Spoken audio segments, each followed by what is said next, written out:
Les contes. Fou. Taïla. Turlututu le chevalier qui avait peur des épées. As-tu déjà entendu parler d'un chevalier qui part à l'aventure avec une poêle à frire? Accroche-toi, car Turlututu est sur le point de te faire pleurer de rire. Turlututu n'était pas un chevalier ordinaire. Il rêvait de combats héroïques, de dragons rugissants et de princesses à sauver. Mais il avait un léger problème. Dès qu'il voyait une épée, il devenait aussi pâle qu'un linge.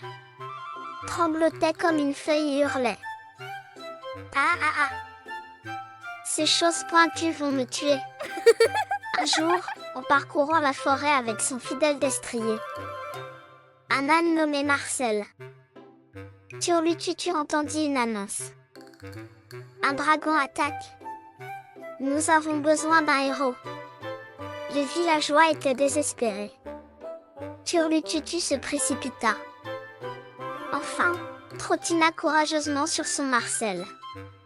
Mais au lieu d'une armure brillante et d'une épée, il portait un tablier de cuisine et un sac rempli d'ustensiles. Une louche, une râpe à fromage, un fouet et une poêle à frire. Pourquoi se battre avec des épées quand on peut cuisiner une bonne omelette?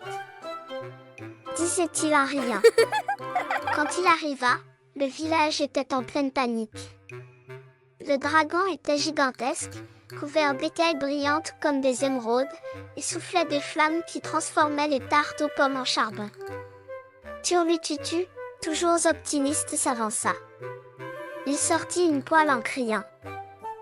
En garde, dragon! Mais au lieu d'impressionner le monstre, il glissa sur une peau de banane.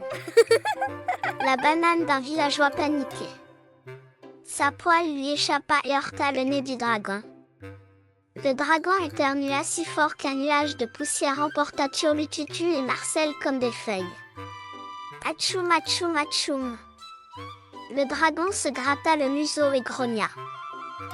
Qu'est-ce que c'est que ce truc qui chatouille mon nez? Je suis allergique au fer. Turlututu, cloué au sol, cria.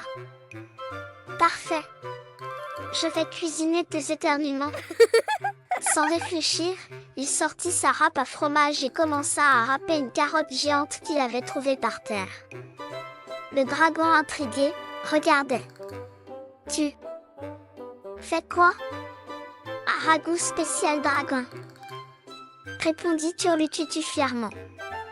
Turlututu improvisa un ragoût en utilisant tout ce qu'il trouvait. Il ajouta des champignons, un vieux chausson et même un caillou qu'il prétendait magique. Mais en mélangeant avec sa louche, il trébucha encore et renversa toute la soupe sur la queue du dragon. Aïe aïe! Rugit le dragon sautant comme une puce. Son bond fit tomber un arbre qui s'écrasa sur une cabane. Et devine quoi?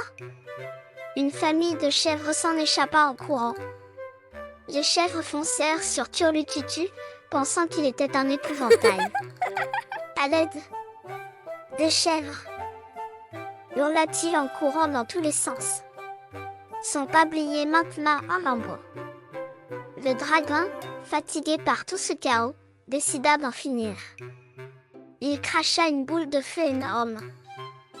Mais Turlututu sortit une grande marmite. La boule de feu atterrit dedans, transformant la soupe renversée en geyser de pâtes brûlantes. Les pâtes volèrent partout, recouvrant le dragon, les villageois et même Marcel. Le dragon, pris dans une montagne de spaghettis, glissa et atterrit sur le dos. Mais qu'est-ce que c'est que ce bazar? Rugit-il. Turlututu fier, grimpa sur le ventre du dragon et déclara. Je t'ai vaincu grâce à ma cuisine de légende. Le dragon épuisé et embarrassé soupira. Très bien. Tu gagnes. Chevalier bizarre. Mais je veux bien ta recette de soupe. Elle sentait bon avant de brûler. Les villageois acclamèrent Turlututu. Ils lui offrirent une couronne faite de couverts dorés.